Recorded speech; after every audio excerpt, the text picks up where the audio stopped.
The top stories: Prime Minister Abiy Ahmed launches second phase of Green Legacy Initiative.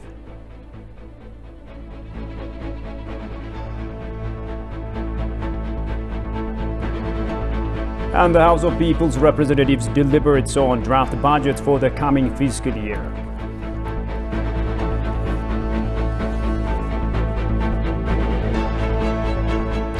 Greetings, dear viewers, ladies and gentlemen. This is ETV News. With the news, I'm Shfarao Lako. Now, Ethiopia is set to plant 25 billion seedlings in the coming 4 years to topple the world's highest forestation project. This came yesterday in the Afar state at the launching ceremony of the second phase of the Green Legacy Initiative that focuses on planting quality trees. And Prime Minister Abiy Ahmed was upbeat while expounding the details of this phase, yet another milestone in the initiative. Koshumalsa presents a full account as follows. Ethiopia has planted over 25 billion seedlings in a 4-year period, hitting above the state goal for the Green Legacy Initiative. Launched in 2019 and spreaded by Prime Minister Abiy Ahmed, the Green Legacy Initiative seeks to address environmental challenges by promoting greening Ethiopia. The nation, whose initiative has become exemplary in the globe, has sped forward launching the second phase of the Green Legacy in Afar regional state under the theme Let's Plant Our Future Today. Prime Minister Abiy unveiled that Ethiopia is set to plant another 25 billion seedlings in the coming 4 years to hit the world's highest afforestation project. ባለፉት 4 ዓመታት 20 ቢሊዮን ችግኝ ለመትከል አስበን We've managed to plant 25 tree seedlings against our target of 20 billion seedlings. With this tremendous success, catapulting us to yet another stage, we're setting a rather ambitious goal of 25 billion seedlings in the coming 4 rainy seasons. There's only one thing keeping Ethiopia's success from becoming the world's highest afforestation project, planting a total of 50 billion seedlings. And I'm here to assure you that we certainly will. ጉዳዮች ያሉ ቢሆንም ቢያንስ 50 ቢሊዮን ችግኝ በመትከል The inaugural phase of this grand initiative has yielded commendable triumph. For example, when evaluating the rate of seedling regrowth in 2014 Ethiopian calendar, it exceeded 88%. Over the past 4 years, our goal was to plant 20 billion seedlings, but we successfully planted 25 billion. This indicates that, on average, 80% of the seedlings have now grown into mature trees. This accomplishment serves as a clear indication of community ownership. Over the past 4 years, the nation has steadfastly devoted to realizing this by rallying millions of its citizens in monumental tree planting campaign. We do have a water resource, but it falls short of meeting our needs. It is crucial to develop and utilize this resource effectively. The Green Legacy initiated by our esteemed Prime Minister serves as an appropriate tool to harness and make the most of this invaluable resource. The distinctive aspect of the Green Legacy program, setting it apart from other grand programs in the country, is its inclusive nature. Just like the Grand Ethiopian Renaissance Dam, it allows the people of Ethiopia to actively contribute and leave their mark on this significant national endeavor. The Green Legacy program, initiated by our esteemed Prime Minister, was originally designed to provide a pathway for participation by all citizens. Ethiopia is driven by a visionary ambition to forge a prosperous future its people and land to move out of poverty. Now, the Foreign Minister of Ethiopia, Demeke Mekonnen, pleaded with the international community to prevent ISIS, Al-Shabaab, and other terrorist organizations from raising money and recruiting fighters. In his remarks at the ministerial meeting of the International Coalition to Defeat ISIS, Demeke said that Ethiopia stands firm in the global effort to eliminate terrorism. Demeke emphasized that Al-Shabaab continues to pose a threat to the Horn of Africa and the rest of the world, taking lives and destroying livelihoods as Ethiopia fights terrorism both at home and overseas. He emphasized the importance of working together to halt the resurgence, growth, and networking of such groups in Africa and other regions. He underlined that not just one country, but all countries must share the suffering that these organizations cause. It is noted that the coalition, which now has 85 members, seeks to combat ISIS from all angles. In another development, the Minister of Foreign Affairs, Demeke Mekonnen, met and conferred with U.S. Foreign Minister Antony Blinken and Saudi Arabia's Minister of Foreign Affairs, Prince Faisal bin Farhan bin Abdullah, on the sidelines of the ministerial meeting of the Global Coalition Against ISIS in Riyadh. Demeke, with his U.S. counterpart, discussed the coalitions under which the two countries can strengthen bilateral cooperation, the implementation of the peace agreement, the provision of humanitarian aid in the northern parts of Ethiopia, the transitional justice process, human rights, and other current issues. Also, with his Saudi counterpart, Demeke reviewed the relations between the two countries and ways to enhance them in various fields, according to Riyadh Daily. He also called on the international community to deny ISIS, Al-Shabaab, and other terrorist groups the opportunity to recruit fighters and mobilize funds. Moving on, the House of People's Representatives has deliberated on draft budget for the coming fiscal year. The Minister of Finance, Ahmed Shide, said that the 801.6 billion birr proposed budget has been prepared from the outlook of maintaining national security, helping citizens displaced by natural and man-made disasters, as well as rebuilding the damaged infrastructure. Shagar Mataw tells you more. The 801.6 billion birr draft budget of the Ethiopian federal government for the 2023-24 Ethiopian fiscal year presented to the House of People's Representatives. It is to be recalled that during the 21st regular session, the Council of Ministers approved 801.6 billion birr draft budget. Minister of Finance Ahmed Shide presented details of the proposed budget, which is based on the 2023 to 2027 medium-term macroeconomic and fiscal frameworks at the 6th House of People's Representatives second year 24th regular session on Thursday. The draft budget of the federal government has been prepared from the outlook of maintaining national security, helping citizens displaced by natural and man-made disasters, rebuilding the infrastructure damaged due to conflict, the minister said. The 2023-24 proposed budget has allocated 369.6 billion birr for the regular expenses of the federal government, 203.9 billion birr for capital expenses, 214.07 billion birr for support to the regional status, and 14 billion birr for the implementation of sustainable development goals, with a total of 801.65 billion birr, portraying a growth of 1.9% of the 2021-2022 fiscal year. The proposed budget has been prepared from the outlook of maintaining national security, helping citizens displaced by natural and man-made disasters, rebuilding the infrastructure damaged due to conflict. It has also been prepared for the outlook of achieving the directions and objectives of social and economic transformation that may occur in the future. Members of the parliament raised different issues following the deliberations of the draft budget. Some MPs posed issues like suspension of new projects, prevention of government job employment, budget allocation criterion to regions are among others. We promised our people to do a lot during the election campaign. The budget allocation does not allow all this to accomplish. For example, when we see the capital budget, it is not sufficient to keep the already designed road projects, not to mention the establishment of new ones.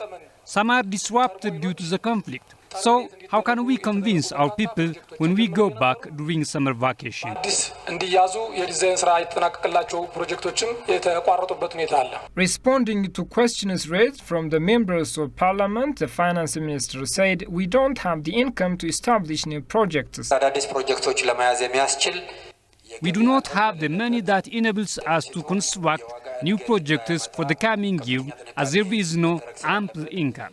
In addition, we need to work on market stabilization and sustain economic growth." After discussing the draft budget, the House of People's Representatives headed to the Standing Committee of Planning, Budget and Finance for detailed review.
ይህ ቤተክርስቲያንና ቤተ መንግስት የተሰራው በእትዬ ምንትዋብ በ1733 ዓመተ ምህረት ሲሆን እትዬ ምንትዋብ ከቤተ መንግስቱ ወጥተው እዚህ ሊሰሩበት የቻሉበት ምክንያት ለእመቤታችንም ትልቅ የሆነ ፍቅር ነበራቸው። እንዲሁም ከቤተ መንግስቱ ወጥተው ወደዚህ መምጣታቸው ስደትን ስለሚያስታውሳቸው የእመቤታችንን የስደት ሁኔታ አስታውሰው ቅዱስ ቁስቋም ቤተክርስቲያን ብለው የእመቤታችን ቤተክርስቲያን አሰርተዋል። ከዚህ ቤተክርስቲያን ጀርባ ቤተ መንግስታቸውን አሰርተዋል ማለት ነው።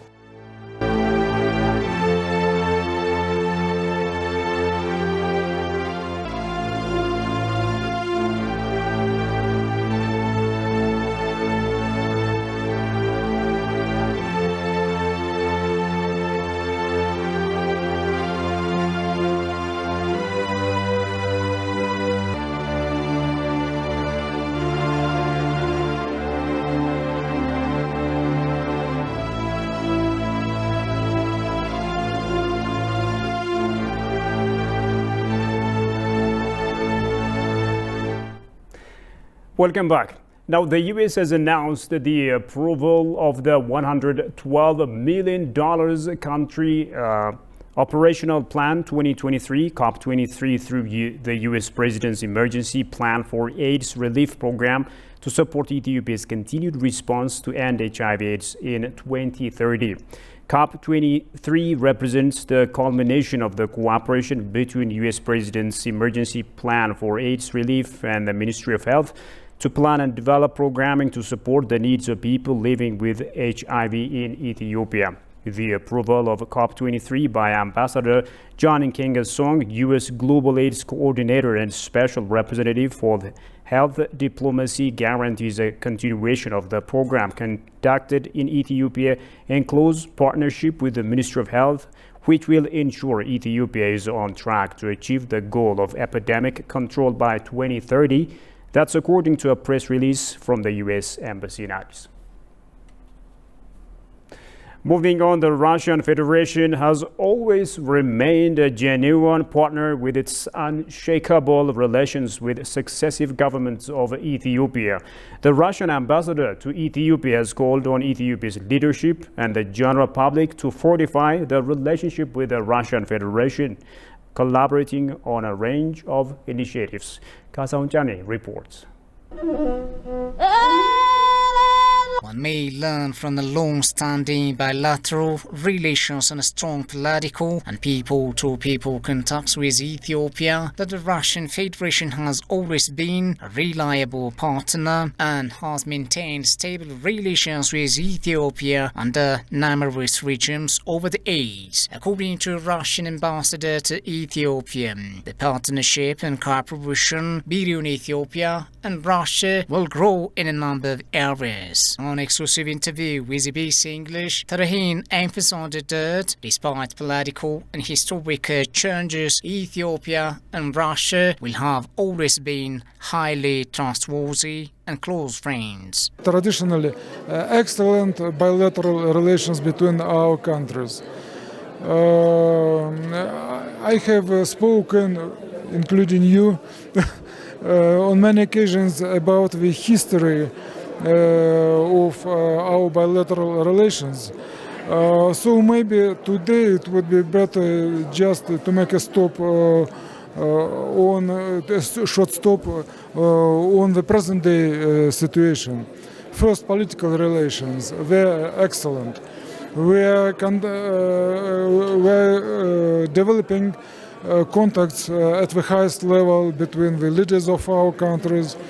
We have constant political contacts at the level of different ministries, including the ministries of foreign affairs. Of course, we have very wonderful people-to-people relations. Ambassador Tarahin urged Ethiopia's government and people to strengthen their long-standing ties with the Russian Federation through genuine cooperation across a range of sectors.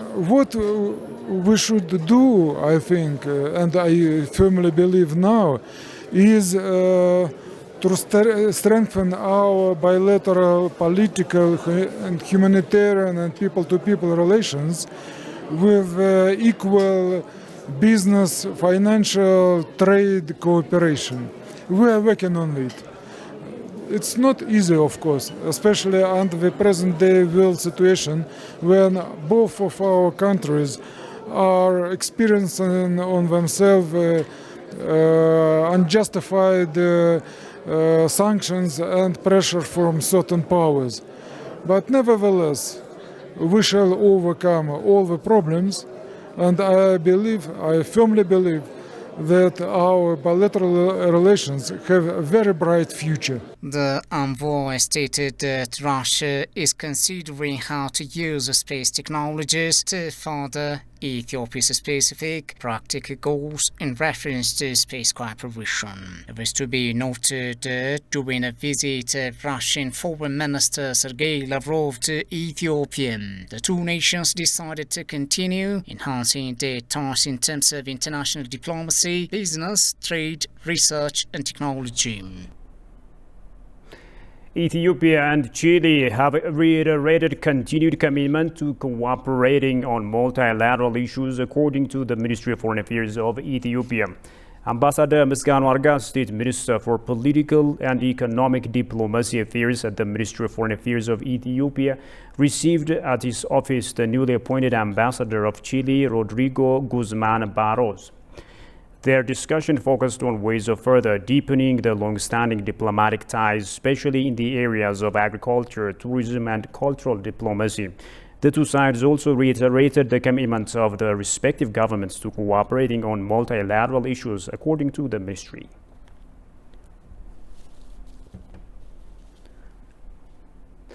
Moving on, the governments of two global compact on migration GCM champion countries in the region, that's Ethiopia and Kenya, have convened for the first dialogue on the implementation of the Global Compact for safe, orderly and regular migration in the East and Horn of Africa in Nairobi, Kenya. The dialogue has brought together technical representatives from different countries in East Africa, in addition to the African Union Commission, the Regional Economic Communities of East African Community, and the Intergovernmental Authority on Development. The dialogue is part of the preparations for the regional review of the progress of implementation of the GCM in the region. The impetus for the Nairobi dialogue is to encourage peer learning and the exchange of good practices with regards to accelerating the implementation of the GCM objectives, it was disclosed.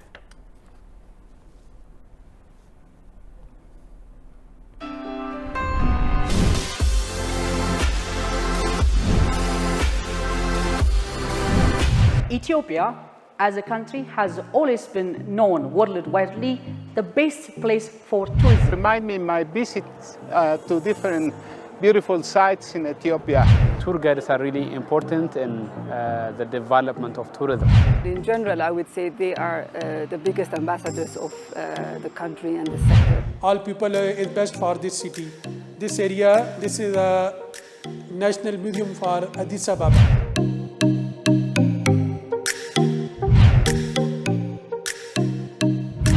In the past 3 years, the tourism industry has been highly affected, first with COVID, and the second with the conflict that has happened in the northern part of the country. Photo exhibition or events like this, one thing, it will be a meeting point, it will be a hub for the professional or for the industry stakeholders.